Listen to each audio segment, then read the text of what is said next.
Bonsoir. Donc aujourd'hui, on parle trois dimensions, profondeur, et le cours est d'une structure très simple, très limpide. Il y a une petite introduction pour situer la profondeur, 2 dimensions, 3 dimensions, et puis on va parler d'abord du mouvement qui permet de récupérer jusqu'à un certain point la profondeur. Ça, c'est sans lunettes. Et puis une seconde partie, binoculaire, stéréo, et là vous emportez vos lunettes. Voilà. Attendez. Ouais, voilà. Alors, je ne dois pas vous dire que le monde dans lequel nous vivons est tridimensionnel. Par contre, vous regardez ce monde à travers votre œil. L'image se forme dans votre œil sur la rétine. Et malheureusement, cette rétine est une surface, c'est quelque chose de plat. Donc au moment où l'image se forme, vous perdez la 3e dimension. Seulement, vous avez 2 yeux. Et cette diapositive vous explique ce qu'il y a comme information dans les 2 yeux. Et en fait, il y a un test très très simple pour vous rendre compte vous-même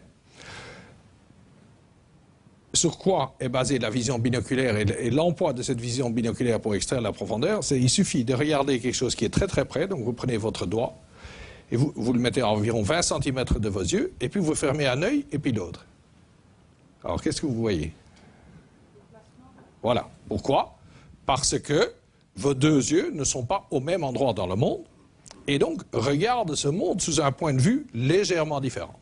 Et ceci donne lieu à une différence de position de l'image sur la rétine quand on prend comme référence le centre de la rétine, celui qui regarde ce que vous fixez. Alors ici, il y a un schéma qui vous donne ceci. Donc vous avez ici l'œil gauche, vous avez l'œil droit, et il regarde ce point-ci, le point F, le point de fixation, et lui, il forme une image ici au centre de la rétine, qui est la fauvée. C'est là que, c'est ce que naturellement vous dirigez vers ce point de fixation. Alors, si vous avez un point qui est à la même distance de vos yeux, comme ce point P, il va faire une image ici et ici. Et si vous mesurez la distance de son image P ici dans cet œil par rapport à l'image du point de fixation qui est ici, cette distance-là, par rapport à cette distance-là, qui est cette distance entre ces 2 barres, vous voyez que dans les 2 yeux, cette distance est égale. Et donc, on dit qu'il n'y a pas de différence de position horizontale, parce que tout ça se passe dans le plan horizontal, parce que c'est horizontalement que les 2 yeux sont décalés, pas verticalement. Et donc, on appelle, ici, on dit qu'il n'y a pas de différence. Par contre, de position horizontale. Par contre, si vous voyez un point N qui, lui, est plus proche de vos yeux, donc lui, il est dans un autre plan, il est plus près de vous, et lui, il forme une image dans l'œil gauche qui est ici, qui est à une petite distance de l'image du point de fixation. Et donc, vous avez ici une différence de position qu'on appelle alpha L de l'œil gauche en anglais. Et puis ici, vous voyez que son image est ici, qui par rapport à l'image de la pointe de fixation est beaucoup plus loin. Et donc ici, la différence de position par rapport à la référence qui est le centre de la rétine, cette différence de position est plus grande. Et donc, il y a une différence de position dans les 2 yeux, et c'est cette différence de position horizontale qui est exploitée par la stéréo. Donc les yeux eux-mêmes ne voient pas en profondeur, mais ils contiennent cette information. Donc ça, c'est une source d'information qui est la source binoculaire. À côté de ça, il y a beaucoup d'autres sources qui servent à tous ceux qui, malheureusement, les 4% dont j'ai parlé dans le premier cours, qui sont amblyopes et qui ne voient bien que d'un œil, ils peuvent quand même conduire la voiture, ils peuvent jouer au squash, ils peuvent faire plein de choses. Pourquoi? Parce qu'il y a toute une série de sources d'informations qui sont monoculaires. Ma belle-mère est dans ce cas-là, et il y a une chose où elle est mauvaise, c'est quand elle doit se servir un verre de vin. Ce qu'elle aime bien faire. J'adore ma belle-mère. Et donc, si elle ne bouge pas un petit peu sa tête, elle va verser devant ou derrière.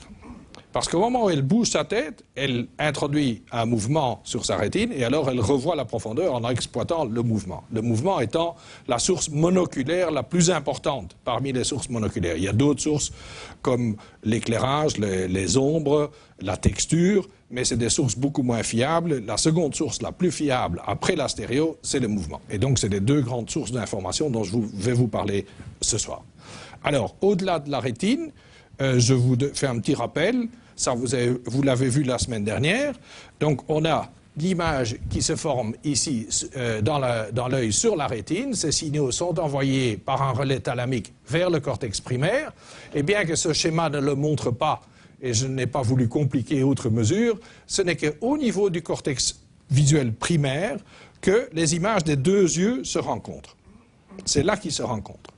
Vous avez vu, vous vous souvenez, la semaine dernière, on a vu les colonnes binoculaires. C'est là qu'ils se rencontrent, et c'est là que pour la première fois, on peut détecter cette différence de position d'une image dans les deux yeux. Alors, et vous vous souvenez que je vous ai dit la semaine dernière que le cortex primaire contenait une représentation du champ contralatéral, et donc il a une représentation du champ contralatéral, mais à travers les deux yeux. Voilà. Alors, et quand vous faites des mesures et vous testez des neurones de ce cortex primaire, et que vous variez systématiquement ici cette disparité, maintenant cette disparité, c'est cette différence de position horizontale dans les deux yeux, vous voyez qu'un certain nombre de neurones sont extrêmement sensibles à cette variation. Donc vous avez de la variation ici, vous avez la réponse du neurone ici. Quand vous regardez celui-ci, dès qu'on change un tout petit peu la disparité, clac, il ne répond plus du tout, il a une réponse très faible. Par contre, si la disparité est optimale, il a une réponse très forte. Donc dès qu'on arrive au cortex primaire, il y a toute une série de neurones qui voient, qui récupèrent cette disparité qui est dans les deux yeux. Ça, c'est le point de départ. Voilà.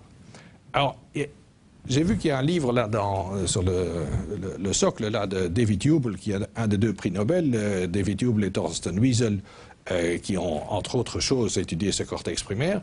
Et la disparité est une des rares choses où ils se sont trompés. Ils ont publié en 1970 un article dans Nature en disant la sensibilité et la sélectivité des neurones primaires à la disparité, ça n'existe pas.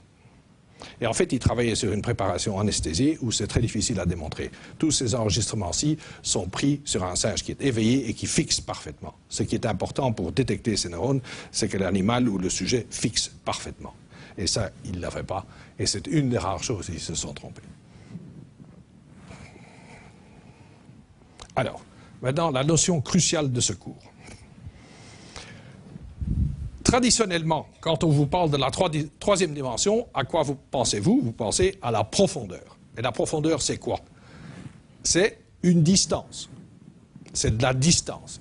Et donc, c'est ce qu'on appelle l'information de l'ordre zéro.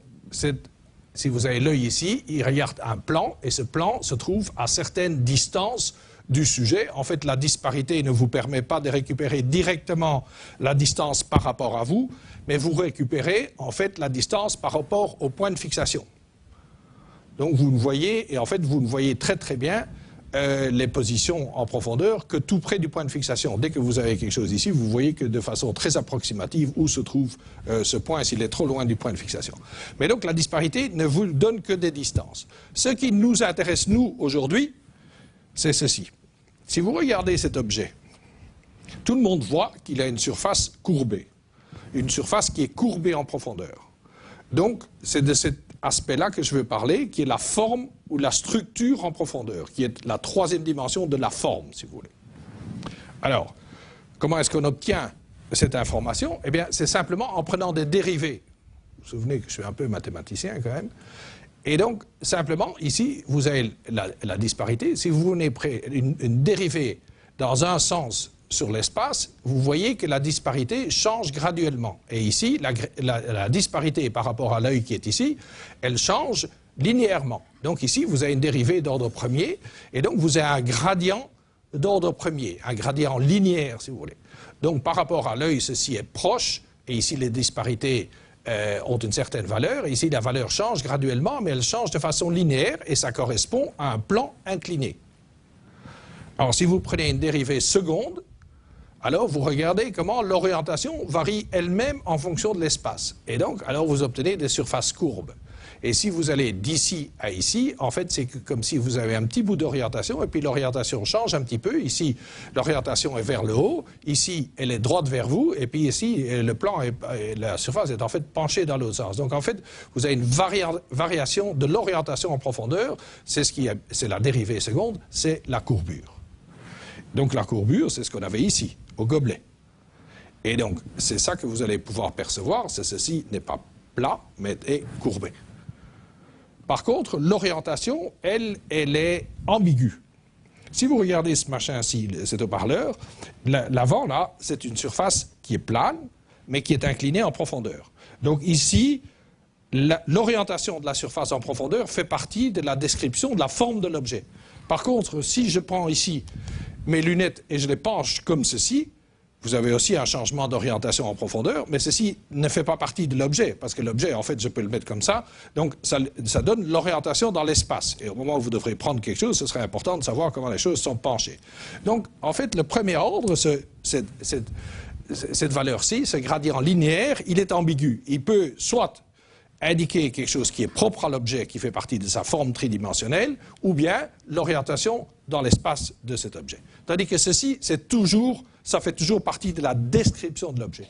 Et en fait, ceci a une propriété extrêmement intéressante, la variation seconde, donc la dérivée seconde de la disparité, c'est une qualité qui reste constante quand vous changez la position de l'objet en profondeur par rapport à vous. Sa courbure ou sa variation de disparité reste constante. Donc c'est une description intrinsèque de l'objet qui est invariante avec les positions dans l'espace. Donc c'est quelque chose d'extrêmement intéressant pour décrire quelle est la structure en profondeur de cet objet.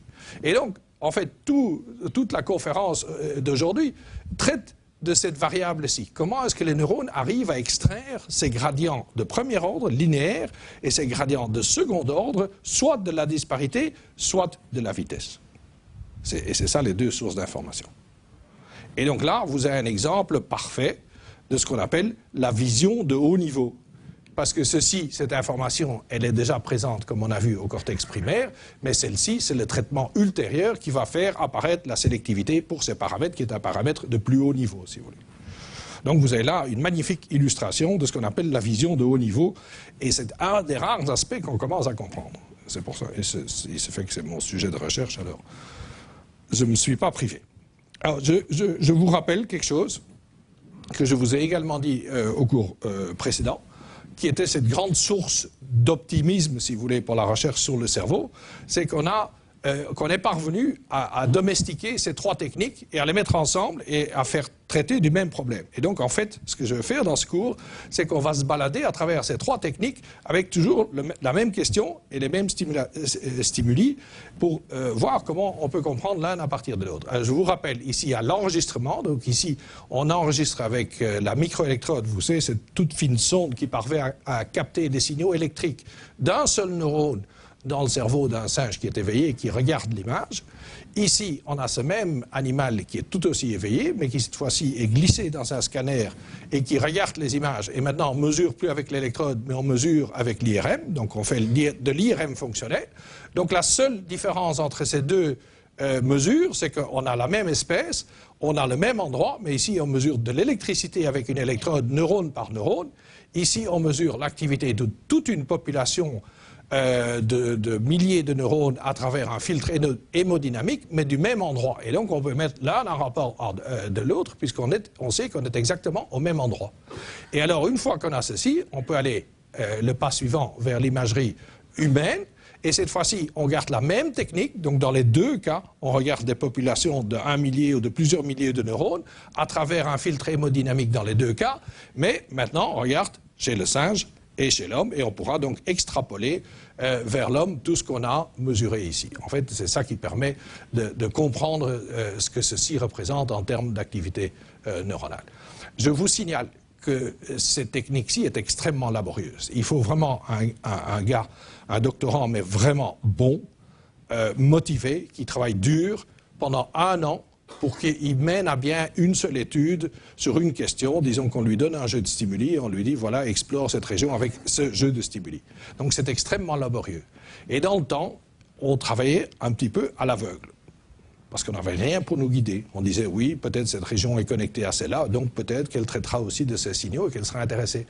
Maintenant, l'IRM fonctionnelle chez le singe, elle peut aussi jouer ce mot anglais qui est un petit peu barbare, là, le scouting, c'est la reconnaissance, c'est les véhicules de reconnaissance. Et donc cette technique joue le rôle de la reconnaissance, parce qu'en une après-midi, on peut avoir une idée quelle région est intéressée par les nouveaux stimuli qu'on veut tester. Et une fois qu'on sait quelle région est intéressée, alors ce doctorant peut passer son temps, son année, avec beaucoup de fruits à enregistrer dans cette région, parce qu'il sait qu'il va trouver quelque chose. Et en fait, le domaine était un petit peu bloqué parce que les gens, vous savez comme moi, qu'il y a beaucoup de pression sur les jeunes chercheurs, il faut absolument qu'ils aient des papiers. Donc quand ils commencent un doctorat, ils viennent chez vous et ils disent « Comment est-ce que je veux voir mon papier ?» Et donc si vous leur dites « Ah, peut-être que vous avez une chance sur 10 de trouver quelque chose de très très intéressant », ils ne vont pas être enthousiastes. Hein. Il y en a certains qui vont choisir, mais c'est rare.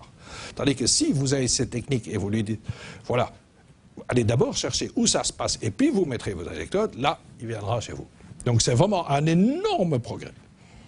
Et il y a une question aussi d'efficacité, malheureusement, surtout quand l'argent est rare, c'est important. Et donc, aujourd'hui, on va passer à travers ces 3 techniques pour voir comment elles se relient l'une à l'autre. Et ici, pour le mouvement, on va commencer par l'IRM chez l'homme. Je fais un peu c'est pas dans ce sens-là que se sont faites les... Alors voilà, on a montré ces 2 films au sujet pendant qu'ils étaient couchés dans le scanner. Alors vous me dites ce que vous voyez. Ici, j'espère que vous voyez quelque chose qui est en profondeur. Là, vous voyez des lignes, il y a 9 lignes qui sont connectées. Vous voyez plus de formes tridimensionnelles que dans ce cas-ci. Ici, il y en a encore un petit peu à cause des coudes que font les branches. Mais c'est beaucoup moins fort que quand il y a rotation.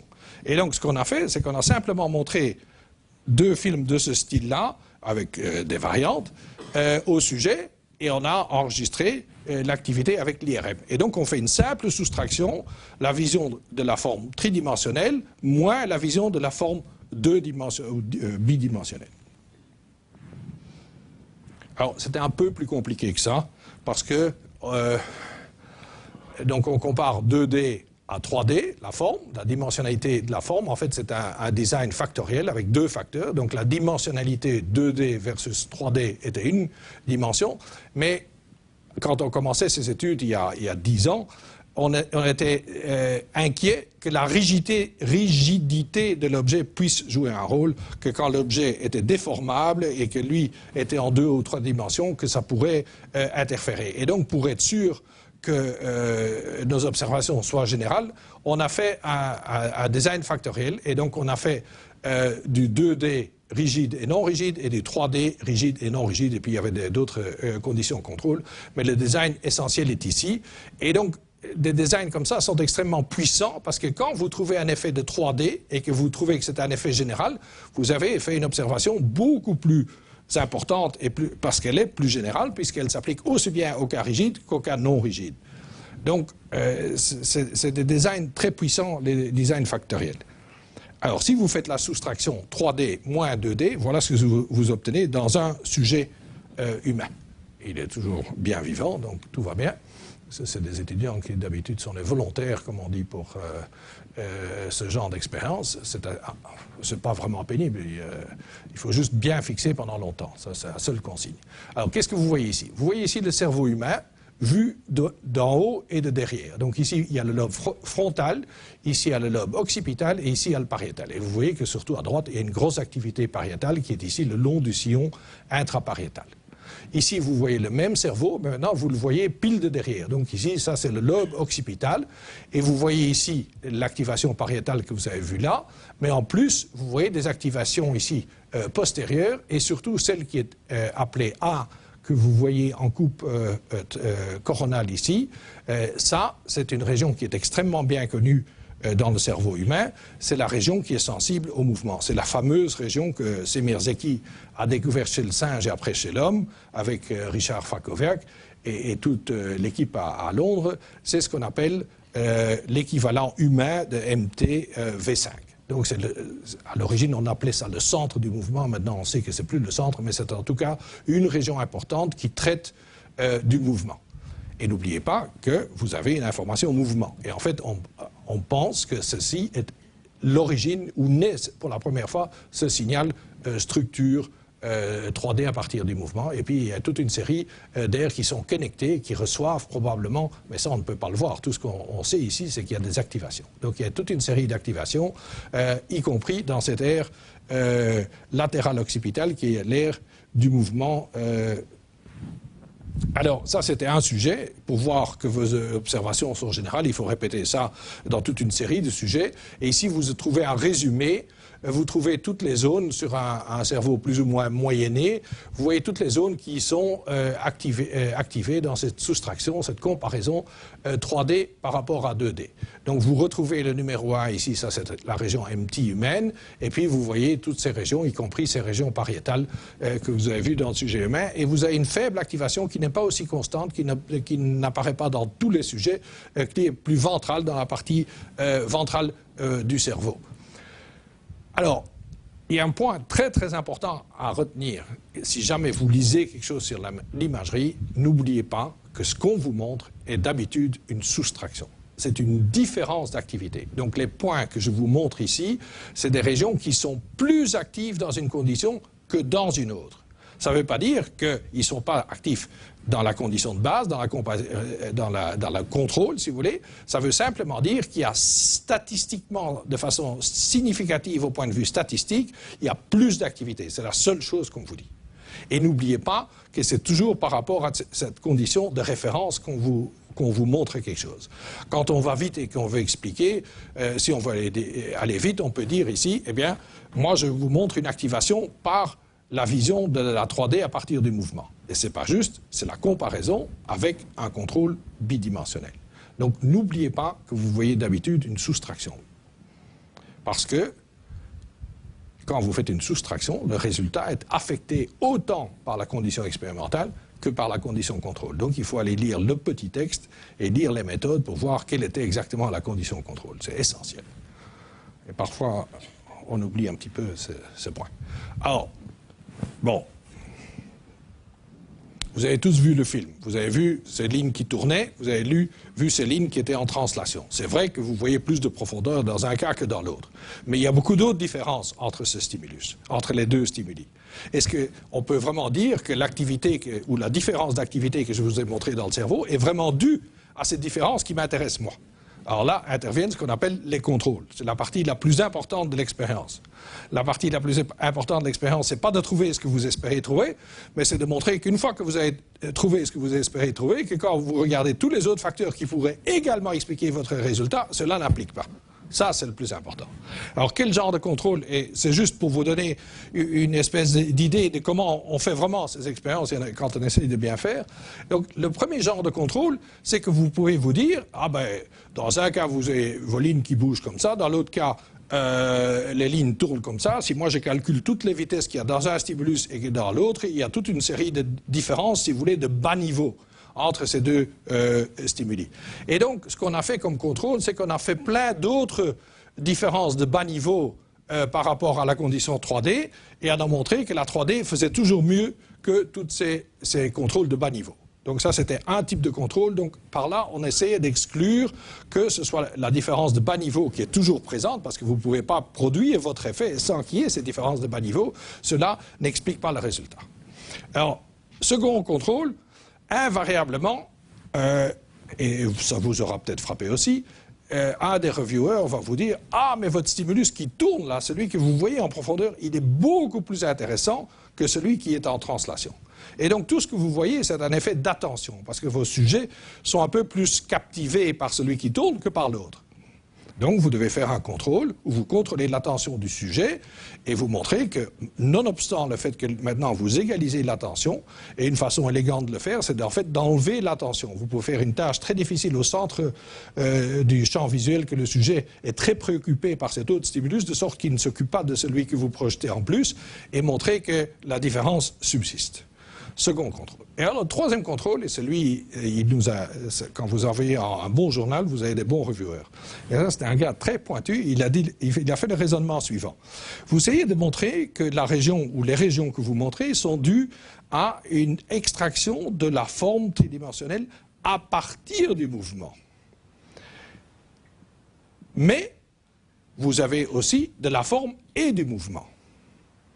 Si vous aviez déjà la forme tridimensionnelle et vous y ajoutez du mouvement, vous avez aussi forme tridimensionnelle et mouvement, est-ce que ça ne suffirait pas? Et c'est en fait de là que viennent ces lignes un peu à angle droit qu'on a employées dans le stimulus que vous avez vu. C'est en fait le contrôle qu'on a fait pour cela. Ce qu'on a fait, c'est qu'on a fait des espèces de polyèdres qui ont en soi déjà une information 3D. Vous les voyez très clairement comme tridimensionnelles. Et ça, c'est les lignes qui sont exactement les mêmes lignes, mais dans un ordre aléatoire et qui ne donnent pas beaucoup d'impression de profondeur. Et alors, vous ajoutez la rotation pour créer l'effet tridimensionnel. Et ce qu'on a montré, c'est que l'effet de la rotation tridimensionnelle était la même pour ceci que pour cela, et que donc, de nouveau, on a, c'est vraiment l'extraction de la forme tridimensionnelle à partir du mouvement qui est tridimensionnel, qui est l'origine, et pas simplement le fait que vous avez du 3D avec du mouvement en plus. Donc ça, c'est le genre de contrôle. Et alors, il y a un contrôle qui n'est pas dans ce papier, parce que les gens l'ont accepté comme ça, mais quand même qu'on a fait par après, je vous le raconte pour que vous sachiez qu'on a été au bout des choses. Vous pouvez encore toujours dire que quand vous voyez, en fait, il faut... la chose la plus importante, c'est de regarder les stimuli. Hein. Toutes les mesures, après, c'est important, mais il faut vraiment bien regarder le stimulus. Alors, si vous regardez le stimulus, la trajectoire des points, ou même de cette forme. Ici, c'est une trajectoire dans le plan, tandis qu'ici, vous avez un objet qui est tridimensionnel, mais son mouvement est lui-même aussi tridimensionnel. Et donc ça, c'est un aspect que vous ne pouvez pas enlever, parce que si vous n'avez pas de trajectoire tridimensionnelle, elle est invariablement liée à la forme tridimensionnelle. Et donc là, avec ce genre d'expérience, on n'a jamais su séparer les deux. Et on a dû faire une expérience par après séparée, où on a demandé au sujet de faire attention soit à l'aspect de la forme tridimensionnelle, soit à l'aspect de la trajectoire tridimensionnelle. Et comme ça, par cette expérience de jugement, où on a pu séparer, on a pu montrer que les régions étaient vraiment impliquées dans l'extraction de la forme tridimensionnelle. Donc vous voyez que ça devient relativement sophistiqué avant qu'on puisse vraiment affirmer quelque chose. Bon, donc, on a chez l'être humain une série de régions pariétales, cette région latérale occipitale qui est l'MT V5 humain, et puis faiblement des régions ventrales. Maintenant, on veut essayer de savoir ce qui se passe dans ces régions. On ne sait pas mettre d'électrodes dans le cerveau humain, donc on va prendre le chemin indirect, on va aller voir chez le singe ce qu'il y a, et puis on va mettre notre électrode dans la zone correspondante du singe. Alors ça, vous avez vu la diapo, c'est simplement un rappel pour vous dire qu'on arrive à faire de l'imagerie fonctionnelle dans le singe éveillé aussi bien que dans l'humain. Et voilà, côte à côte, un cerveau humain et un cerveau du singe, avec exactement les mêmes stimulations, la même technique, donc de l'IRM fonctionnel. Dans un cas, à gauche, vous avez reconnu le cerveau humain, et ici à droite, le cerveau du singe. En fait, je vous montre que la partie postérieure du cerveau, et je vous montre d'une façon un peu particulière, c'est l'hémisphère aplati et la partie postérieure de cet hémisphère. Alors, la calcarine, la fameuse calcarine, elle est ici. Ici, cette ligne-ci, ici, c'est le fond de la calcarine qu'on a. Vous vous souvenez que je vous ai expliqué que quand on aplatissait une hémisphère, il faut faire des sections quelque part, parce que sinon on n'arrive pas à aplatir cette surface qui est courbée. Et donc ici, on a fait une section dans le fond de la calcarine. Et donc le fond de la calcarine est ici. Et donc le cortex primaire, il est ici le long. Voilà. En fait, ce point en pointillé est la limite du cortex primaire, parce qu'on sait que là, il y a une représentation de méridien vertical, donc on sait exactement délimiter chez l'humain vivant où se trouve son cortex primaire. Ici est sa partie dorsale et ici est sa partie ventrale. Bon, alors il y a un certain nombre de sillons. Par exemple, ici, vous avez le sillon intrapariétal qui est ici, qui débouche ici dans le poste central. Et là, vous avez un autre sillon qui est le pariéto-occipital. Alors, le jaune, c'est les régions qui sont activées, c'est-à-dire qui statistiquement sont plus actives quand le sujet humain regarde cette forme tridimensionnelle par rapport au contrôle bidimensionnel. Et vous avez exactement la même soustraction pour notre cousin, le macaque. Même section ici dans la profondeur de la calcarine. Donc V1 du singe est ici. Vous vous souvenez que sa surface corticale est 10 fois plus petite, donc c'est un peu plus simple. Ici, vous avez un sillon. Alors, dans ces schémas aplatis, ce qui est gris clair, c'est en fait le cortex qui est à la surface. Ce qui est gris foncé, c'est ce qui est compris dans les sillons. Donc l'avantage, et c'est pour ça qu'on emploie beaucoup ces représentations aplaties qui sont un peu surprenantes à premier abord, c'est qu'on voit aussi bien un sillon qu'à la surface. Et donc vous voyez toute la surface corticale. Par contre, si je vous montre un vrai cerveau tel qu'il est, vous ne voyez pas ce qu'il y a à l'intérieur des profondeurs. Et donc les activations qui sont au fond, vous ne les verrez pas. Les Anglais ont trouvé une façon pour les projeter par transparence, mais c'est en fait pas très juste. Donc ceci est plus ou moins exact, bien qu'il y a toujours une déformation quand on fait un aplatissement. Alors, est-ce que vous voyez des choses qui sont similaires dans les deux espèces? Si vous comparez les deux. Donc, on a fait exactement la même expérience. La seule différence entre les deux, c'est l'espèce. Alors, qu'est-ce que vous voyez comme similarité? Regardez, le cerveau du singe est toujours plus facile. Donc, vous avez un espèce de triangle avec une pointe vers la droite. Est-ce que vous voyez le même triangle dans l'activation, dans le pattern de l'activation du cerveau humain? Regardez, ici et là. Là, là, là. C'est le même triangle. Et en fait, quand vous regardez, de ce fait, vous voyez V2, V3, V2, V3. Vous voyez V2, V3, V2, V3. Et vous voyez ici MT humain et voici MT du singe. Et donc, cette partie-là de l'activation est exactement la même dans les deux espèces. La raison pour laquelle Science a bien voulu publier l'article, c'est qu'il y avait toute une partie qui était présente chez le singe, chez l'homme, pardon, et pas chez le singe, qui est entourée ici en violet. Et ça nous a causé une stupeur. C'est qu'en fait, ceci est plus actif chez l'homme. C'est une source d'information qui marche mieux chez l'humain que chez le singe. Et donc, on s'est interrogé. Et ça commence déjà ici avec une région d'assez bas niveau qui est V3A. Et on pense que celle-ci est la première, elle a un peu d'autres propriétés, et puis elle donne tout ça, elle projette tout ça dans le pariétal. Et ceci, V3A ici n'est pas activé, et puis le restant n'est pas activé non plus. Évidemment, quand vous pensez au mode de vie du singe et de l'homme, il n'est pas le même. Il n'est pas le même, le mode de vie. L'homme, au début, était un chasseur. Et donc, il parcourt de grands espaces. Et donc, quand il marche, il y a tout ce flot optique, tout le temps, ce mouvement sur sa rétine. Et donc, il doit être habitué à traiter cette information du mouvement. Parce que, normalement, en biologie, on assimile toujours mouvement avec des animaux relativement primitifs. Pensez à la salamandre qui voit une mouche qui vole devant elle, qui pousse sa langue et qui prend la mouche. Et donc, le mouvement pour des animaux de relativement bas niveau, des amphibiens, etc., est une grande source d'information. Et donc, on avait toujours en biologie tendance à dire le mouvement, ça c'est pour les animaux de bas niveau, l'homme et le singe ne feront pas ça. Et à notre stupeur, on a vu que l'homme, en fait, est plus sensible au mouvement que le singe. Le singe est beaucoup plus assis, l'homme est un chasseur. Et puis l'autre chose que l'homme fait, c'est qu'il emploie des outils. Beaucoup plus le singe que le singe. Le singe emploie un petit peu des outils plus ou moins bien. Ça, je peux vous raconter toute une autre histoire, mais ce sera une autre fois. Mais quand vous traitez, vous manipulez des choses, pensez à l'horloger qui travaille à une montre, les choses, ses mains sont en mouvement, les objets et les parties d'objets qu'il manipule sont tout le temps en mouvement. Et donc, en fait, quand vous manipulez des choses finement, en fait, vous avez tout le temps du mouvement, et donc l'extraction du mouvement est important pour la manipulation des objets. Et donc ces deux facteurs peuvent, en tout cas, donner une explication plus ou moins rationnelle pour cette observation un petit peu stupéfiante. Et donc,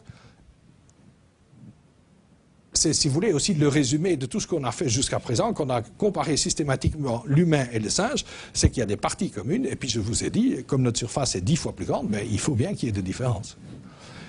Ce qui nous intéresse aujourd'hui pour la cohérence de l'histoire, c'est qu'ici, c'est identique. Que donc, vous avez cette activation ici, et la région homologue chez l'homme, chez le singe, est également activée. Pourquoi? Parce que et sa voisine également. Et c'est ici qu'on a mis des microélectrodes et qu'on a trouvé des neurones qui sont de fait intéressés par la structure extraite du mouvement. Alors, je vous ai dit, il n'y a rien dans le pariétal, et 5 ans après, on a un petit peu dû reprendre nos mots. On a fait une petite correction. En fait, dans la partie tout à fait antérieure, il y a une activation extrêmement faible, mais elle est significative dans la partie la plus antérieure chez le singe également. Donc la différence la plus forte qui reste et qui subsiste et qu'on retrouve tout le temps entre l'humain et le singe, c'est en fait la partie postérieure du pariétal. Chez l'humain est beaucoup plus compliquée. Il y a des zones probablement qui n'existent pas chez le singe. La partie antérieure, en fait, on est parvenu à la rendre relativement similaire. Et donc tout ce qu'on enregistre là existe probablement également chez l'homme. Alors, donc on revient à cette région MT.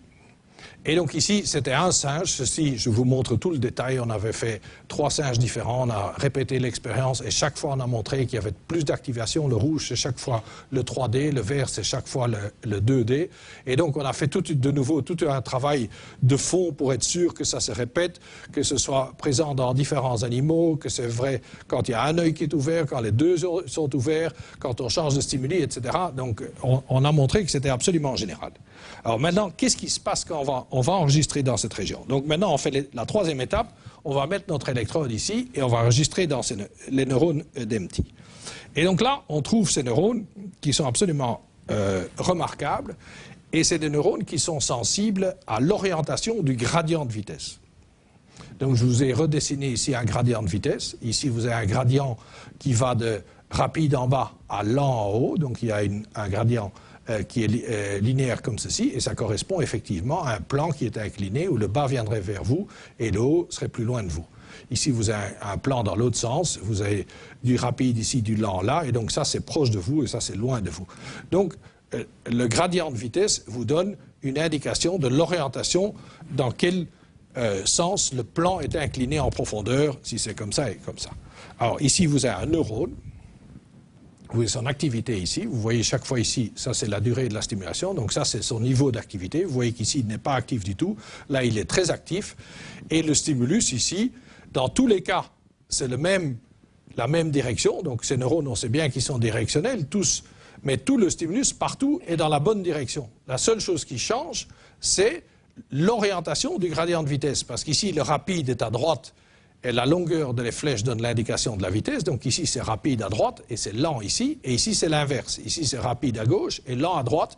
Et vous voyez que là, le neurone ne répond pas du tout. Ici, il répond très très bien. Et là, vous avez des réponses intermédiaires. Donc, vous avez une sélectivité. Le neurone répond de façon optimale pour une orientation du gradient de vitesse qui correspond à une orientation du plan en profondeur. Et donc ça, c'est dans cette région qui est activée par la structure en profondeur extraite des mouvements. Alors maintenant, il y a 3 dias un peu techniques. Donc elles sont un peu plus compliquées. Vous pouvez boucher vos oreilles si vous trouvez que c'est trop compliqué. Ça ne va rien enlever à la compréhension de la suite de l'histoire. C'est simplement pour... Je les ai gardées, j'ai hésité à les enlever, à les laisser, simplement pour la raison suivante. C'est que vous pourriez avoir l'impression que tout ce qu'on fait, c'est du descriptif. C'est-à-dire, on essaye de trouver des sélectivités des neurones. Ces 3 dias-ci vous montrent qu'en plus, on peut comprendre pourquoi les neurones répondent de cette façon-ci. Donc c'est un peu plus technique. Donc si vous trouvez que c'est trop compliqué, vous pouvez parfaitement prendre 5 minutes de repos. Ceux qui veulent essayer de me suivre, c'est juste pour que vous ne puissiez pas me dire par après, oui, mais tout ce que vous faites, c'est décrire des phénomènes, vous ne comprenez pas. Et en fait, ici, on comprend. Alors, la démonstration va en plusieurs étapes. Chaque neurone, surtout dans des régions de bas niveau comme le cortex primaire et comme celui-ci, la région MT est une région qui reçoit directement des cortex primaires. Donc, si vous voulez, d'une certaine façon, c'est un cortex de second ordre. Chaque neurone ne regarde pas tout le champ visuel, mais ne regarde qu'une petite partie de ce champ visuel. Donc, chaque neurone ne rapporte que ce qui se passe dans cette petite partie du champ visuel qu'on appelle son champ récepteur. Et par exemple, ici, vous avez un neurone dont le champ récepteur est ici, et la façon très simple dont on fait pour mesurer ce champ et pour le localiser, c'est qu'en fait, on divise l'écran en petites portions, et puis on le met en mouvement dans chacune de ces petites portions. Et donc, on enregistre, pour chaque position du mouvement, on enregistre la réponse. Et vous voyez ici une carte qui vous donne une indication de l'intensité de la réponse. Plus c'est rouge, plus le répondre est actif. Quand c'est jaune, c'est l'activité spontanée, il ne répond pas. Et donc, vous voyez qu'ici, le neurone ne répond que quand le mouvement est exactement ici, au centre du stimulus. Donc, il a un champ récepteur relativement restreint, ici, qui se trouve au centre de l'écran, tel qu'on l'avait positionné dans cette expérience. Donc, vous arrivez à délimiter la partie du champ visuel auquel s'intéresse ce neurone-là. Et donc, il faut montrer les stimuli dans cette région, parce que sinon, il n'est pas intéressé. Alors, ça, c'est la première partie. La seconde partie, c'est maintenant, vous centrez votre stimulus ici, exactement au centre du champ, et vous prenez un stimulus qui est toujours en mouvement, dans la bonne direction, à bonne vitesse, mais vous manipulez la taille du stimulus, et vous prenez un stimulus qui est de plus en plus grand. Donc, ce qui bouge a une surface de plus en plus grande. Alors vous faites une observation tout à fait stupéfiante, c'est que la réponse, en fait, diminue avec la dimension. Donc pour un petit stimulus qui est bien centré au centre, ça marche très fort, et plus le stimulus est étendu, moins le neurone répond. Et la façon dont on comprend ça, c'est qu'en fait, autour de cette région qui est activatrice, il y a une autre région qui est suppressive. Elle n'a pas d'effet en elle-même, mais elle empêche la réponse que vous provoquez par le centre, elle empêche cette région périphérique ici autour, empêche la réponse du centre d'exprimer. Donc c'est une suppression. Et donc, si votre stimulus est trop grand, vous avez trop d'activation de cette région suppressive et vous n'avez plus de réponse du tout. Alors le premier élément de la compréhension du comportement des neurones qui sont sensibles à l'inclinaison des plans, c'est qu'ils ont tous cette région suppressive. Ici, vous voyez une mesure de cette suppression. Ici, vous voyez une mesure de cette sélectivité. Tous ceux qui sont sélectifs ont une suppression. Second élément, quand pour un certain nombre de neurones, vous comparez le même stimulus alors que cette zone périphérique suppressive est occultée ou non, vous avez une très grosse différence. Quand elle est en vue et que le stimulus travaille par la région suppressive, vous avez la sélectivité qui est ici montrée par cette courbe en cloche. Donc il y a une direction du gradient qui marche bien, les autres directions du gradient ne marchent pas bien. Mais quand vous occultez la partie périphérique du champ, vous n'avez plus cette sélectivité. Donc la stimulation de la région suppressive est essentielle pour que le neurone puisse exprimer sa sélectivité. Alors, comment est-ce qu'on peut comprendre ça? Alors, troisième élément, et alors je reviens à la dia que j'avais avant, celle-ci. En fait, la région suppressive ne se trouve pas tout autour de la région. On l'appelle le pourtour antagoniste, en anglais antagonistic surround, et l'idée du surround du pourtour, c'est que c'est tout autour. Et en fait, quand on veut mesurer en détail où se trouve cette suppression, elle se trouve à un endroit donné. Ici, le bleu veut dire qu'en fait, la suppression, elle est ici. Ceci est la même carte. Mais maintenant, le bleu, c'est de la suppression, et donc vous voyez que la suppression est ici. Donc par rapport à l'excitation, elle est ici. Donc en fait, c'est un neurone qui a une excitation ici, et puis une région suppressive qui est limitée à cette partie ici. Donc ça, c'est le troisième élément.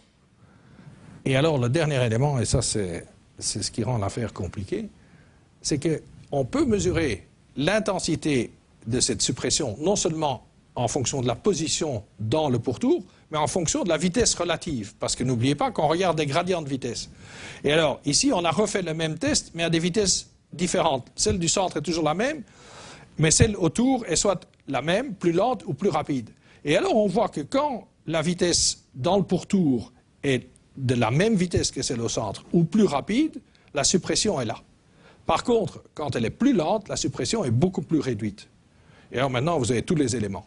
Parce que vous avez un centre qui est activateur, vous avez une région suppressive autour qui ne marche que quand c'est la même vitesse ou plus rapide, mais qui est beaucoup moins suppressive quand c'est plus lent. Donc quand vous mettez un gradient qui est lent de ce côté-ci, le neurone va cracher. Si vous mettez un gradient qui est trop rapide de ce côté-là, ça ne va pas marcher. Et donc cette zone suppressive qui est aussi sensible à la vitesse relative par rapport au centre explique cette sélectivité au gradient. Et en fait, on a fait un simple modèle linéaire à partir de ces données et prédit la sélectivité. Et vous voyez que ça, c'est la sélectivité observée. Ça, c'est celle prédite par le modèle. Et un simple modèle linéaire permet d'expliquer. Donc, on comprend pourquoi ces neurones ont cette propriété. Donc, c'était un peu technique, mais c'est juste pour que vous me croyiez quand je vous dis qu'on comprend pourquoi ils ont cette sélectivité. Voilà. Cette expérience, on l'a faite il y a très longtemps, et c'était en fait un doctorant chinois qui avait une longue histoire. C'était un médecin qui avait quasiment mon âge. Je crois qu'il était cardiologue.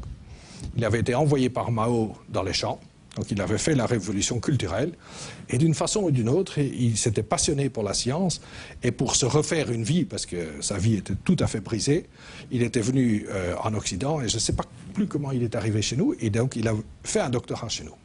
Et il n'a jamais voulu croire qu'il avait fait une grande découverte. Je lui ai toujours dit, Denke, est-ce que tu sais que tu as fait une grande découverte? Non, non, non, non, non, non. Et donc à la fin, il n'a pas voulu faire l'expérience contrôle que j'aurais voulu lui faire faire, parce que il y a quelque chose dans sa démonstration qui manquait. Si on revient en arrière, si on reprend la sélectivité ici, on a testé l'effet du gradient à une seule vitesse moyenne. Et donc, vous pouvez aussi argumenter que c'est simplement la présence d'une vitesse rapide ici qui explique tout le phénomène, que ce n'est pas le gradient en soi qui est important, mais simplement une vitesse rapide. Pour éviter cette critique-là, ce qu'il faut faire, c'est répéter toute l'expérience avec un gradient qui est globalement plus lent ou globalement plus rapide et montrer que vous avez encore toujours la même sélectivité. Et donc ça, on ne l'avait pas fait. C'était une faiblesse de l'expérience. En plus, ceci était fait dans un animal anesthésié. Et donc des années par après, le groupe de De Angelis, qui est à St. Louis, a refait l'expérience comme nous, mais dans un singe éveillé avec plusieurs vitesses moyennes. Et vous voyez ici des neurones MT dans la même région, maintenant dans un singe éveillé. Et ici, vous avez directement l'angle d'inclinaison de la surface. Et ici, la source d'information est le mouvement. Et vous voyez 3 courbes qui correspondent à 3 vitesses moyennes différentes. Et vous voyez que les courbes sont exactement identiques. Ça, c'est un neurone, ça, c'est un autre neurone. Et donc, ils avaient des grands stimuli exactement comme nous. Ils ont essayé de copier notre stimulus. Et donc, ils ont fini notre expérience et je lui en suis reconnaissant. Ce dont je suis extrêmement triste, que cet étudiant brillant a quitté la science et ils n'ont jamais publié l'article. Et donc, en fait, ceci est dans un chapitre que j'ai fait. J'ai demandé à Greg si je pouvais avoir une de leurs images pour le mettre parce que je trouvais que c'était important de publier ce contrôle qui est absolument vital. Vous voyez ici, et ça, c'est un peu une introduction pour la seconde partie du cours, le même neurone est testé ici pour des gradients de disparité. Et vous voyez que dans cette zone, les gradients de disparité ont un peu d'effet, mais beaucoup plus faible que le mouvement. Le mouvement est vraiment la source d'information cruciale dans cette région, et c'est une région en mouvement après tout. Voilà. Alors ça, c'est une région. Et donc là, maintenant, on a fait le lien des 3 techniques, parce que je vous ai montré que chez l'humain, la région correspondante, MT humain, est activée par la vision de la forme tridimensionnelle à partir du mouvement. La même région dans la même expérience est activée par le singe, et on trouve ces neurones qui sont sensibles au moins au gradient de premier ordre. Donc on a fait toute la série à travers les 3 techniques. Maintenant, je vais vous illustrer l'autre chose que je vous ai expliqué, c'est que l'IRM fonctionnel chez le singe peut servir ce doctorant qui doit faire son doctorat en 2, 3 ou 4 ans et qui a sa microélectrode et qui ne sait pas où aller et qui va employer l'IRM pour le guider.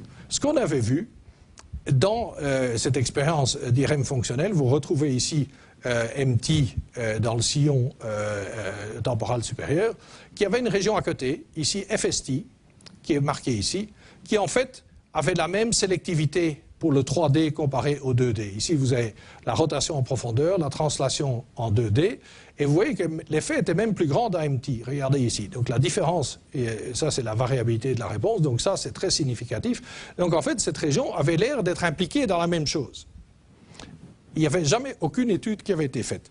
Et c'est une étude qui est encore toujours en cours et qui est absolument extraordinaire.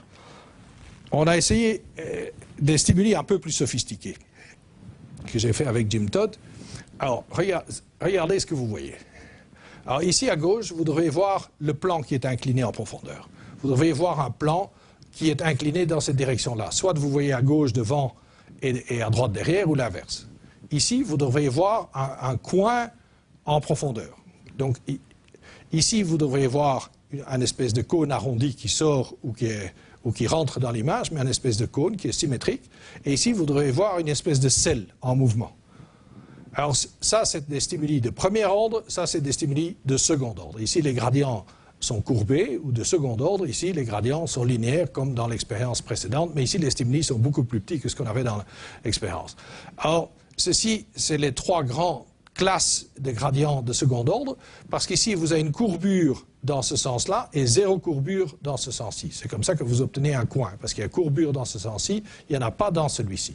Ici, il y a des courbures dans les 2 sens, dans les 2 directions orthogonales, et les courbures sont dans la même direction. Vous voyez que c'est convexe ou concave, c'est symétrique. Par contre, ici, vous avez courbure dans un sens et courbure opposée dans les 2 directions orthogonales. Et ça donne une selle. Et c'est toutes les possibilités de combinaison logique que vous pouvez avoir.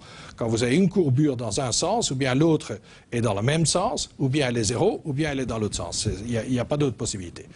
Par contre, tout comme vous pouvez avoir des orientations différentes pour les surfaces planes, puisque vous pouvez avoir des inclinaisons dans toutes les orientations en profondeur. Celui-ci aussi, il peut avoir beaucoup d'orientations, puisque la partie qui est droite peut être verticale comme ici, mais vous pouvez avoir le même coin, mais avec la partie droite qui est horizontale, en oblique, etc. Donc ici, on a testé 4 orientations différentes. Celui-ci, évidemment, vous avez beau le tourner, il reste toujours le même. Donc ici, on n'a qu'un seul stimulus, mais celui-ci, vous pouvez aussi, ici, ces 2 axes principaux sont verticaux et horizontaux, mais vous pouvez aussi faire la même forme avec des axes obliques. Donc celui-ci, on a testé en 2 orientations. Alors, la dernière chose que vous voyez, ici, vous voyez que le mouvement n'est pas une source d'information complète. Est-ce que quelque chose vous frappe quand vous regardez suffisamment longtemps, par exemple ici, le plan incliné? Est-ce que quelque chose vous frappe? Fermez et ouvrez vos yeux. Qu'est-ce qui vous arrive? Il y a une ambiguïté. Voilà. Donc, vous pouvez une fois le voir comme ça, et vous pouvez, pour le même prix, vous pouvez le voir, et c'est tout à fait juste, le mouvement n'arrive pas à spécifier le signe. Il peut donner l'inclinaison, mais il ne peut pas dire, et la même chose, si vous regardez suffisamment longtemps celui-ci, vous pouvez le voir comme une protubérance ou comme une concavité. Donc, le mouvement est une source incomplète. C'est pour ça qu'on a la stéréo, parce qu'elle est complète. Et donc, on a testé les neurones d'Efesti avec ces stimuli-ci. Et à notre stupéfaction et satisfaction, pratiquement tous les neurones sont sélectifs pour ces stimuli. C'est extraordinaire. C'est pour ça que je vous dis que la vie est belle, comme vous ne pouvez pas savoir qu'elle est belle, mais c'est extraordinaire. Donc ça, c'est extraordinaire. Alors malheureusement, c'est toujours pas... C'est même pas encore en cours de publication, on est en train de finir l'expérience. Donc on va sûrement l'envoyer à Science, donc je ne peux pas vous laisser l'image. Vous la verrez aujourd'hui, mais elle est occultée dans ce que je vous laisse. Alors je vous explique ce qu'on a ici. Donc tout ça, c'est le même neurone. Alors ici, vous avez tous les plans. Alors, la référence ici, c'est un contrôle où la vitesse serait uniforme. Ça, c'est le plan frontoparallèle, c'est le contrôle, si vous voulez. L'ordre 0. Et donc lui, il fait très peu. C'est la ligne horizontale. Et alors ici, on n'a pas oublié notre leçon, on a tout fait à 2 vitesses moyennes. Donc c'est pour ça que vous avez 2 traits chaque fois. Le plein, c'est la vitesse moyenne rapide, et le pointillé, c'est la vitesse lente. Donc tout a été refait à 2 vitesses parce que, bien sûr, on a appris par nos erreurs. Alors ici, vous voyez bien que la réponse pour le premier ordre, c'est 0. Il n'y a rien. Ce n'est pas plus que pour le 0. Donc ce neurone n'est pas intéressé par le premier ordre. Par contre, quand vous lui montrez du second ordre, et commençons par ici, quand vous montrez un coin, il n'est pas intéressé. Le truc symétrique, ce qu'on appelle le bump, c'est donc la protubérance sphérique, il n'est pas intéressé. La selle, il n'est pas intéressé. Mais un coin qui est à 90 degrés, donc qui est un coin vertical, ça, il aime beaucoup. Et alors, on a découvert ce qu'on n'avait pas du tout prévu, mais c'est toujours gai de trouver quelque chose qu'on n'a pas prévu, c'est que les neurones sont sensibles à l'orientation de ce coin. Je vous ai dit, un coin peut avoir beaucoup d'orientation, et donc il y a toute une analyse de ces coins. Et la plupart des neurones, c'est le stimulus qu'ils préfèrent, c'est celui-ci. Les selles, il y en a beaucoup moins, et les protubérances, il y en a beaucoup moins. En fait, il y en a beaucoup qui sont sensibles au coin, et quand vous pensez à des corps, évidemment, chaque membre est en fait un espèce de coin. Et peut-être que c'est lié à ça. Et donc, pratiquement 80% des neurones, pratiquement la totalité, s'occupent de cette structure du mouvement. Donc on a vraiment découvert l'air qui s'occupe de ce paramètre-là. Voilà. Alors maintenant, on a terminé avec le mouvement, c'est tout ce que je peux vous dire. Donc il y a plein d'autres choses, mais ça c'est trop préliminaire, donc ça je ne peux pas vous raconter, c'est extraordinaire. Ce sera pour une prochaine fois. Maintenant, on passe à l'autre source d'information, c'est la stéréo. Donc maintenant, on chausse les lunettes. Mettez le rouge sur l'œil droit.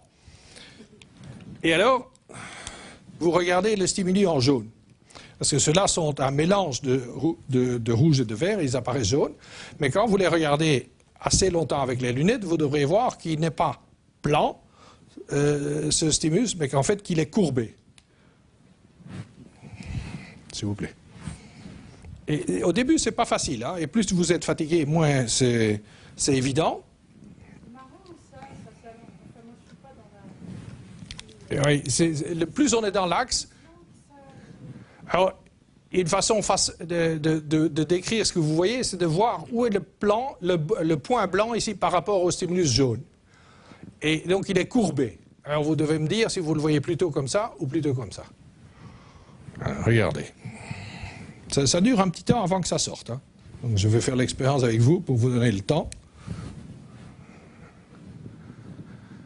Il faut fixer le point blanc, plus ou moins, pas de façon trop fixe. Vous regardez le point blanc, vous le laissez aller, vous détendez, et normalement, vous devrez graduellement avoir une impression de profondeur. Et vous devriez voir que le haut, ceci et ça devraient être plus proches de vous. Et le centre du stimulus passe derrière le point blanc. Le point blanc devrait flotter devant le milieu du stimulus. Et donc, ce que vous voyez, c'est une forme concave. Et donc, si vous tournez les lunettes, vous allez voir une forme convexe. Et donc ici, vous voyez la différence entre la stéréo et le mouvement. Je vous ai montré dans la précédente que le mouvement ne permettait pas de voir que quelque chose était convexe ou concave. La stéréo est la seule source qui vous permet de dire avec certitude que quelque chose a un signe de courbure ou l'autre signe. Donc ça, c'est la force de la stéréo. Alors, cette dia explique un petit peu pourquoi on a fait des stimuli comme ça. En fait, le début de l'expérience, vous allez voir, se passe dans le cortex infratemporal et on sait que ce cortex-là, il est sensible à la forme bidimensionnelle, la forme plane. Pas la tridimensionnelle, mais la bidimensionnelle. Ça, il y a 20 ans d'expérience qui l'ont montré. Et donc, on ne peut pas montrer simplement un carré et simplement mettre ce stéréogramme dans un carré. Les neurones ne voudraient pas. Ils ne répondraient pas. Parce qu'on sait d'avance qu'il faut jouer avec la forme bidimensionnelle, la forme plane. Et donc, on avait toute une série de formes planes dans lesquelles on a mis le stéréogramme. Et alors, au début, en cherchant les neurones, on varie en fait la forme plane. Et une fois qu'on a trouvé une forme plane que le neurone aime bien, alors on joue avec la stéréo. C'est comme ça qu'on fait l'expérience. Donc, c'est pour ça que vous allez vous demander pourquoi ils ont cette espèce de forme de pièce de puzzle. C'est simplement parce que certains neurones veulent un contour bidimensionnel de cette forme-là. Sinon, ils ne sont pas contents, ils ne veulent pas répondre. Bon, alors, avant d'enregistrer, et c'est en fait quelque chose que j'aurais dû dire pour le mouvement également, il est important de montrer que votre modèle perçoit ce que vous voyez. Et donc ici, on a testé les singes, on leur a demandé de répondre d'une façon quand c'était convexe et d'une autre façon quand c'était concave. Et pour ce stimuli qui sont appelés ici corrélation, vous voyez que les deux singes arrivaient à parfaitement faire la discrimination. Donc tout comme nous, ils peuvent distinguer le concave du convexe. Vous voyez qu'ici, il y a une autre condition qui est appelée anticorrélation où ils sont à 50%. Et ça, c'est pour tout à l'heure. Retenez-le si vous voulez bien. Alors, le dogme, au moment, et ceci c'était avant que l'IRM fonctionnait, donc ça c'était encore un doctorant qui a été de Hartway, d'ailleurs il est déjà professeur depuis lors, lui, on lui a donné comme mission, chercher si dans cette partie ventrale ici du système visuel, vous trouvez des réponses à la stéréo et à ces surfaces courbées en profondeur. Quand il a commencé, tout le monde pensait et était convaincu que la stéréo n'allait que dans la voie dorsale, vers le pariétal, et qu'ici, il n'y avait rien. Or, nous, on a raisonné, les objets sont tridimensionnels, celle-ci est une région dont on dit qu'elle est impliquée dans l'analyse des objets, donc il doit bien y avoir une partie qui s'intéresse à la troisième dimension de la forme. Et c'est pour ça qu'on l'a envoyé au casse-pipe enregistré. En plus, il se fait, et on a compris qu'après, qu'il travaillait les deux premiers singes qu'il avait, n'avaient presque pas de stéréo. Et ça, c'est une faiblesse de la stéréo, donc c'est une source d'information extrêmement valable. Mais si je faisais un test ici dans la population globale, il y a une série de gens qui ont une stéréo qui est faible. Les ophtalmologues vous diront c'est la capacité visuelle qui est la plus variable dans la population normale. Et donc, ici, par malheur, les deux premiers singes qu'il avait pris avaient de la stéréo faible. Et donc, ils ne trouvaient rien. Son doctorat en Belgique, il dure 4 ou 5 ans, un peu plus qu'en France, mais pas beaucoup plus longtemps. Et après 2 ans, il n'avait toujours 0 résultat. Mais il a quand même terminé son doctorat avec un science, un neurone. Donc, à la fin, ça a marché très fort. Et ça, c'est l'image de son science. Et ce qu'il a trouvé, c'est qu'il y a une toute petite région, ici. Et il a vraiment eu un bol, mais extraordinaire, de la trouver. Parce qu'avec son électrode, l'électrode est petite, la région est grande, donc chaque jour il faut descendre et écouter les neurones pour voir si on trouve. Et par hasard, il a trouvé qu'ici, dans cette partie-ci, il y a des neurones qui de fait sont intéressés par ces stimuli, ces courbés en profondeur. Par exemple, vous avez un neurone ici qui réagit fort. Donc ici, vous avez l'activité en fonction du temps. Le stimulus est montré ici. Vous voyez qu'il y a beaucoup d'activité quand c'est courbé concave et pas du tout de réponse quand c'est convexe. Donc ce neurone fait parfaitement la distinction entre une courbure concave et convexe. Et quand vous testez monoculairement, il n'y a aucune réponse. Donc c'est vraiment une réponse binoculaire. C'est vraiment de la stéréo. Maintenant, vous avez vu qu'au tout début du cours, je vous ai montré qu'en VA, il y a aussi des neurones qui sont sensibles à la stéréo, qui font la disparité simple. Donc, il faut encore prouver que ce n'est pas de la disparité simple. Alors, comment faites-vous ça? Parce qu'il se pourrait que cette réponse-ci soit en fait due que ce stimulus contient quelque part une disparité qui intéresse le neurone. Et qu'au fond, cette sélectivité n'est qu'apparente. En fait, tout ce qui intéresse le neurone, c'est qu'à un certain endroit, on montre la bonne disparité. Ça pourrait aussi expliquer. Et donc, ce que vous devez faire, c'est répéter cette expérience pour différentes positions en profondeur. Donc, vous montrez ce stimulus à différentes profondeurs, et chaque fois, vous montrez que le neurone préfère beaucoup plus, répond beaucoup mieux pour le concave que pour le convexe. Et à ce moment-là, à cause de cette invariance pour la position en profondeur, vous pouvez exclure que c'est simplement une valeur de la disparité qui soit la cause de la sélectivité. Donc, avec ce test-ci, on montre vraiment que c'est des neurones qui sont de sélectivité pour la variation de la disparité et pas pour une valeur de la disparité. C'est un peu le même genre de contrôle que celui dont on avait besoin pour le gradient de vitesse, de montrer que ça restait invariant quand on changeait la vitesse moyenne. Quand on change la vitesse moyenne, en fait, vous changez, c'est l'équivalent de changer la profondeur. Et ici, avec la disparité, on peut explicitement manipuler cette profondeur. Donc, c'est des neurones qui sont sensibles à la disparité, mais la disparité d'ordre supérieur, donc aux variations de disparité. Et on continue à enfoncer le clou, c'est que quand vous explorez donc systématiquement cette zone en bleu ici, vous trouvez tout le temps ces neurones-là. Si vous poussez un peu votre électrode et vous la mettez ici, et vous enregistrez dans la partie ici, qui est en fait à la surface du cerveau, mais à la face ventrale, dans la partie verte, vous trouvez ces neurones-ci. Donc il n'y a aucune sélectivité et il n'y a même pas d'effet de la stéréo. Donc c'est une région tout à fait particulière qu'il a découvert un peu par hasard, on doit l'avouer. Donc il a eu beaucoup de chance. Donc ces neurones vivent dans cette toute petite région ici, dans la berge inférieure de ce sillon. Alors, qu'est-ce qu'on peut encore dire de ces neurones? Second test. Remettez vos lunettes si vous voulez bien. Voilà le second test qu'on a fait. On s'est demandé quelle est la précision de ces neurones. Alors, on a à gauche, si vous regardez à gauche, donc ici,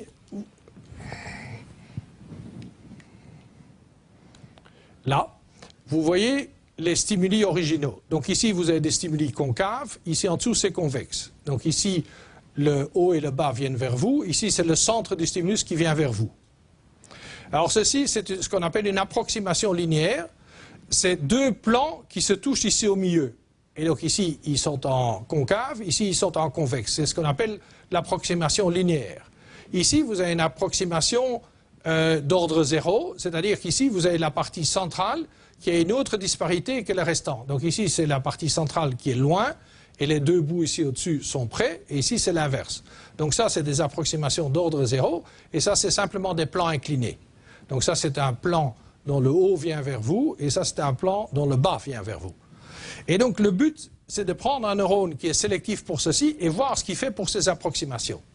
Et alors, vous allez voir qu'il n'aime pas du tout les approximations. Donc, c'est pour dire qu'il voit vraiment tout à fait le détail du stimulus. C'est ça qu'on a voulu montrer dans cette expérience. Alors, la DIA est compliquée, mais ne regardez que en D. Il n'y a que ça qui vous intéresse. Donc, vous retrouvez exactement les conditions que vous avez vues vous-même. Ici, la courbure tout à fait lisse, complète, propre, donc le stimulus original.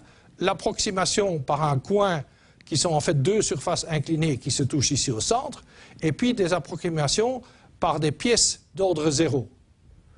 Et différentes formes d'approximation, et ici le premier ordre. Et alors, vous voyez ici un neurone, donc ici vous avez un signe, disons que ceci était, comme dans la dia, ceci était concave, ça c'est convexe, donc c'est de nouveau un neurone qui préfère la courbure concave à la courbure convexe, mais quand vous l'approximez par deux plans, vous voyez que sa réponse est déjà fortement réduite, et il ne répond pas du tout à ces approximations-ci, ni à ce plan. Donc ce neurone, il veut vraiment cette courbure lisse, et pas du tout ceci. Alors si vous retournez au stimulus, c'est pas évident de voir. Je suis d'accord que le stimulus n'est pas parfait. Mais quand vous regardez ces deux stimuli, celui-ci et celui-là, ils sont très très voisins. C'est juste ici au centre que celui-ci est pointu et celui-ci est arrondi. C'est la seule différence entre les deux stimuli. Donc c'est vraiment une différence extrêmement subtile que le neurone est capable de saisir. C'est pour vous donner une idée de la précision, de la subtilité, de la finesse de l'analyse que font ces neurones. Ils regardent vraiment la forme en 3D en très grand détail. C'est ça qu'on a voulu montrer par cette expérience. Par contre, il y a d'autres neurones qui sont moins sophistiqués. Hein. Celui-ci en E, pour lui, il n'y a pas de différence entre la courbe et l'approximation linéaire. Regardez, ici, il est aussi heureux dans ces deux cas-là. Par contre, l'approximation d'ordre 0 ne marche pas, et ça c'est la règle générale, ceci ne marche pas non plus, donc ça ne marche jamais. Dans la moitié des cas, ceci était suffisant, mais dans l'autre moitié des cas, les neurones voulaient vraiment le stimulus parfait. Pour vous dire que c'est une analyse extrêmement fine et sophistiquée que font les neurones. Alors, on va continuer le même thème. Ici, on manipule l'amplitude de la variation de profondeur. Donc, la courbure, c'est une variation de la disparité de la profondeur, et ce qu'on manipule, c'est l'amplitude de cette variation. Et donc, si vous commencez au centre, vous voyez quelque chose qui est convexe vers vous. Ici, le centre devrait venir vers vous. Ceci est beaucoup plus plat. Vous voyez à peine qu'il y a une courbure, surtout celui-ci. Et ici, c'est plus fort. Donc, en fait, on a une manipulation systématique de l'amplitude de la variation, jusqu'à une variation qui est extrêmement subtile. C'est en fait la courbure la moindre qu'on a pu montrer. Parce que le stimulus suivant, c'était 0, 0, c'était plat. Donc, c'est la courbure la plus proche de 0 qu'on a pu tester, qui est vraiment très, très, très légère. Et vous allez voir que, de nouveau, il y a des neurones qui sont extrêmement sensibles. Donc, vous voyez la réponse de neurones à tout ce que vous avez vu. Donc, vous avez ici toutes les courbures, exactement les mêmes que celles que vous avez vues. Vous avez les contrôles moléculaires ici. Et ici, vous avez un neurone qui fait environ ce que vous aurez pu attendre. C'est-à-dire qu'il marche fort pour les grandes courbures et puis il diminue, tout en étant toujours sélectif pour celui-ci. Parce que, regardez, même ici, il arrive toujours à faire la distinction. Il répond beaucoup plus ici que là. Mais il y a en plus un effet de l'amplitude. Et en fait, sa courbe, c'est la courbe en rouge. Et c'est un des rares qu'on a vu comme ça. La plupart sont de ce type-ci. En fait, ils répondent le mieux pour les courbures légères. Donc proches du plan. Et regardez, le monoculaire, il n'y a rien du tout. Donc ça, c'est une courbure qui est pratiquement zéro, et pourtant, le neurone répond très très fort. C'est en fait le pointillé bleu ici. Donc ici, vous avez les courbures d'un signe, ici le signe opposé, et à zéro, on change de signe de la courbure. Et quand on fait la réponse moyenne de la population, vous voyez que la réponse change de façon dramatique quand vous changez le signe de la courbure. Donc, c'est une population de neurones qui est en fait, regarde la qualité du stimulus. Est-ce qu'il est convexe ou concave? Et donc, c'est vraiment très, très fin comme analyse. Extrêmement. C'est super fin. Alors, jusqu'où est-ce que ceci est vraiment du haut niveau? Eh bien, ça, c'est une expérience qui permet d'affirmer que c'est du très haut niveau.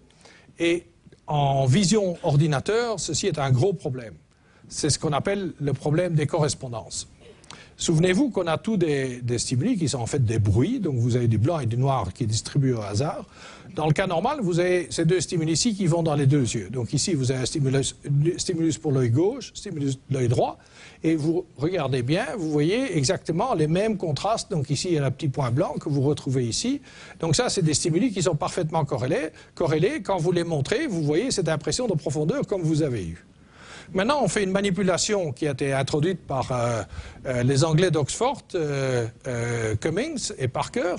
Regardez, ce stimulus-ci, c'est le même que celui-ci, à une différence près, c'est que le signe du contraste est inversé. Ce qui est blanc ici est devenu noir, et ce qui était blanc ici est devenu noir là. Et alors, si vous combinez celui-ci avec celui-ci, vous ne voyez plus rien. Vous voyez rien en profondeur. Pourtant, vous avez la même disparité, mais elle est appliquée à ces stimulus qu'on dit anticorrélés. Pourquoi est-ce qu'on a fait cette manipulation? Parce que quand vous faites cette manipulation dans V1, les neurones répondent.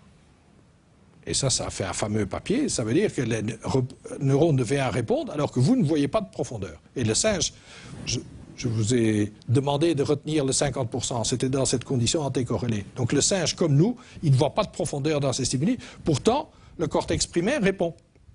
Donc là, ça montre bien que le message au niveau du cortex primaire ne correspond pas du tout à votre perception. Il doit être élaboré avant qu'il arrive à votre perception. Par contre, les neurones, ici, dans cette région qui est de très haut niveau, ici est un neurone, comme vous le connaissez bien maintenant, il répond bien au convexe, pas du tout au concave. Et quand vous faites de l'anticorrélé, tout a disparu. Donc lui, il suit votre perception. Alors que V1 ne le suit pas. Et pour lui, si vous décorrélez complètement, ça veut dire que vous enlevez tout le signal binoculaire, il n'y a pas de réponse bien sûr, et l'anticorrélé, c'est aussi mal, si vous voulez, aussi peu efficace que du décorrélé. Et donc, ces neurones-là font vraiment complètement la dissociation et ont résolu ce fameux problème des correspondances. Parce que quand vous entrez ce stimulus-ci et dans ce stimulus dans l'autre œil, c'est le cortex qui doit élaborer que ce point-ci correspond exactement à ce point-là. Point par point, il doit établir cette correspondance. Et ça, c'est un problème extrêmement ardu. Et donc, le fait que quand c'est anticorrélé, le neurone ne répond plus, on peut vraiment dire qu'il a résolu un problème qui, pour les ordinateurs, est extrêmement difficile à résoudre. Donc, le cerveau, lui, il arrive à résoudre son problème. On ne sait toujours pas comment il fait, mais au moins, on sait qu'à ce niveau-là, c'est la première fois qu'on avait montré que dans le cerveau, il y avait des neurones qui allaient de pair avec les perceptions et avaient rejeté les fausses correspondances. Alors ça, c'était un neurone. Ici, c'est simplement pour vous montrer que c'est vrai au niveau de toute la population. Ici, vous avez l'activité globale de la population. Donc ici, le rouge et le bleu, les traits pleins, c'est pour les stimuli corrélés dans lesquels vous voyez la profondeur, le convexe et le concave. Les lignes pointillées, c'est pour les anticorrélés. Vous voyez qu'il n'y a pas de différence entre convexe et concave. La réponse moyenne est tout à fait identique. Et si vous regardez neurone par neurone, il y a la différence entre convexe et concave dans l'anticorrélé, c'est proche de zéro. Par contre, dans le corrélé, vous avez toutes les réponses. Donc, vraiment, ces neurones, aucun de ces neurones ne voit ces stimuli anticorrélés. Donc, ils ont tous résolu ce problème de la correspondance. Ce sont donc tous des neurones de haut niveau. Alors, dernier phénomène de haut niveau, à ce niveau-là, toujours dans cette petite région, c'est la fusion des sources d'information. Je vous ai dit, il y a plusieurs sources d'information. Je vous ai parlé du mouvement, je vous ai parlé de la stéréo, mais je vous ai dit, il y a aussi la texture. Et la texture, elle marche très très bien avec les plans. Regardez tous ces stimuli, vous avez probablement des impressions de profondeur. Vous voyez un plan qui est incliné ici, où ceci est proche de vous, et ça c'est... donc il est incliné de haut en bas. Celui-ci est incliné de gauche à droite. Et donc vous avez 4 orientations du plan ici, et ceci pour des stimuli différents. Et il y avait aussi une condition stéréo où vous ne voyez pas l'effet, mais je vous ai montré, les plans étaient inclinés en 4 orientations qui correspondaient à la même orientation que vous avez ici dans la texture. Et ici, vous avez un neurone qui a une sélectivité pour les 4 orientations dans la condition stéréo. Donc ici, il répond bien à cette orientation-ci, pas aux autres orientations. Et quand vous montrez des textures, ici, qui est la texture dot ici, vous voyez qu'il préfère exactement la même orientation. Donc ce neurone, il indique la même orientation du plan pour les 2 sources d'information. Et c'était bien un neurone binoculaire, parce que dans les conditions monoculaires, il n'y avait rien. Donc ces neurones reçoivent la convergence des 2 sources d'information. Donc c'est vraiment des neurones de très haut niveau. Alors, est-ce qu'on peut capter... Donc ici, on part du neurone. Est-ce qu'on peut développer un test pour l'IRM où on verrait l'activité de ces neurones? Est-ce qu'on peut trouver une trace avec l'IRM de ces neurones qui sont quand même fabuleux, avouez-le? Alors voilà le test qu'on a trouvé. C'est de nouveau un test avec 2 facteurs et donc une interaction. Ici, vous avez une condition stéréo où vous voyez de la profondeur. Ici, vous avez des conditions monoculaires où vous ne voyez pas de profondeur. Ça, c'est un facteur, stéréo, monoculaire. Et puis l'autre facteur, c'est courbure de la surface et pas de courbure de la surface. Donc ici, vous avez des surfaces courbées qu'on montre à différents endroits en profondeur. Et ici, vous avez des surfaces planes qu'on montre à différentes positions en profondeur.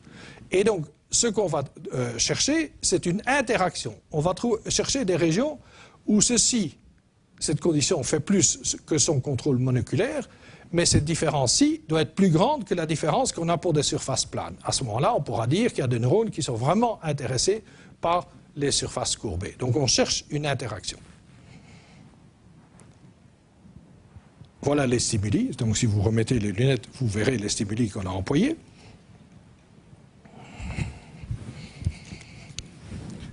Donc à gauche, vous avez de nouveau des stimuli qui sont courbés en profondeur.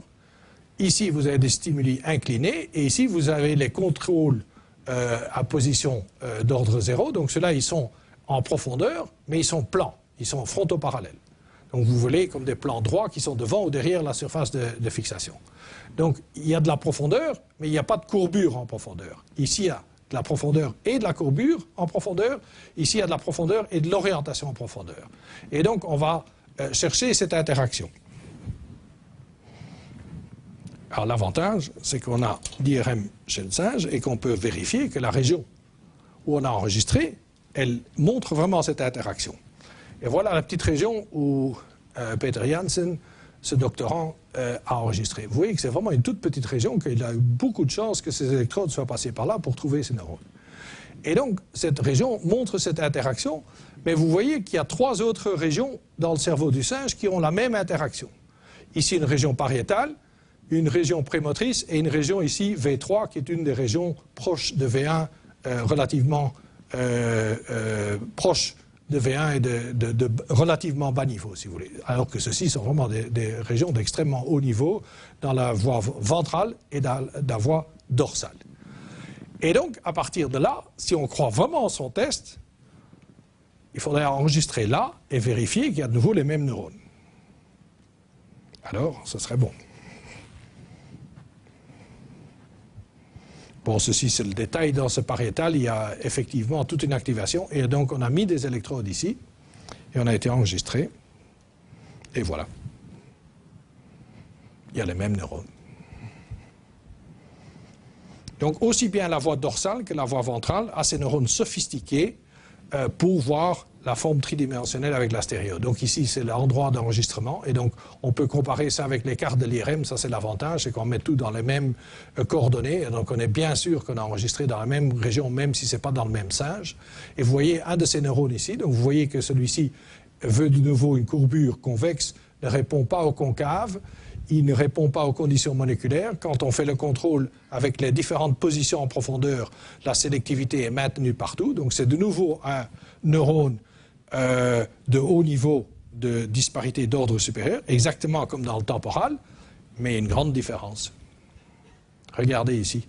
Donc ça, c'est les neurones pariétaux, ça, c'est les neurones temporaux. C'est le même test, c'est la sélectivité, mais regardez le temps. Celui-ci, le pariétal devient sélectif après 50, 60 millisecondes. Celui-ci après 110, 120 millisecondes. Donc ceux-ci ont 50 millisecondes d'avance par rapport aux temporaux.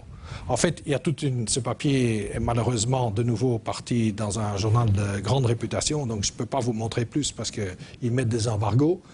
Mais en fait, il y a des différences substantielles. Donc ils ont la même qualité de base, si vous voulez, qui sont sensibles à la courbure, mais ils sont en fait plus approximatifs et plus métriques.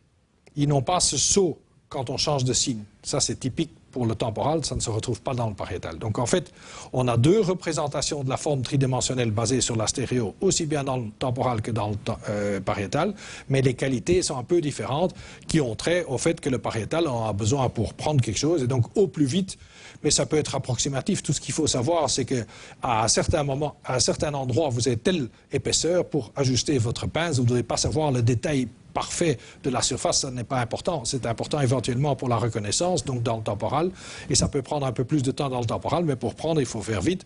Et donc, les qualités des neurones sont vraiment adaptées à cette fonction. Et c'est un peu triste que je ne puisse pas vous en dire plus, et cette dia-ci aussi, malheureusement, devrait être occultée dans ce que je vous laisse. Mais comme ça, vous avez quand même une idée, et vous voyez comment on emploie l'IRM pour aller à la région suivante, et en fait, si vous regardez ce schéma-ci, après la région pariétale, où est-ce qu'on est en train de mettre l'électrode pour l'instant?